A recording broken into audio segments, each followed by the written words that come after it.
Um, and I think this is going to be a really cool episode because I think one of the things that I think is very misunderstood about, call it a CEO, co-founder, or just somebody at the head of a company. On the outside, it always looks like you got your shit together. Um, but on the inside, sometimes it's a little bit chaotic. And I also realize when you operate at that higher level, there aren't a lot of people to turn to in order to solve those problems. And so I wanted to start with just throughout your life. I mean, how did you start to not only train that, but were there mentors along the way, or even that you currently have that have kind of helped shape how you navigate this growth? Man, I love this question. This is like one of those subjects that and by the way, good morning, Steve. Uh, Good morning. this is one of the subjects I've always been inspired by the idea of having the opportunity to speak about this in a way at which might reach a lot of people.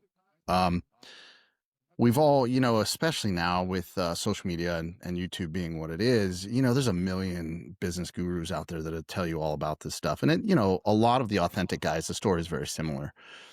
That said, there's everybody's different. We all come from different backgrounds and different situations. And I think there's a lot of entrepreneurs that authentically have rags to riches stories. And I'd put myself in that group, right?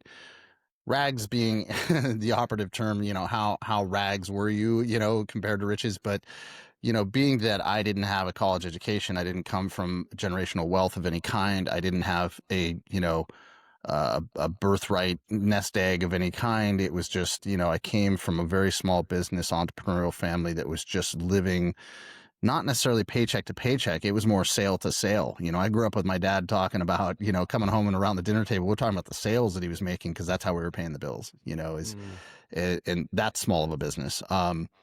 10, less than 10 employees is what I grew up around. And a lot of time it was, when I was young, it was 3, 4 employees. So my first mentor, of course, was my dad. Mm.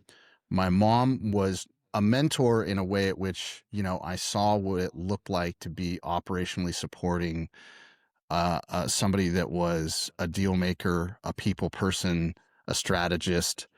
My dad intentionally kept the business small because he loved his free time. He wanted to spend time with Mm. myself and my brother and his wife, my Mm. mom. And so he kept it small on purpose, to be flexible, not on his feet. However, there's no safety net. I mean, there just wasn't. I mean, he had some of the bare bones kind of safety net in that he owned his own house. But that was about it.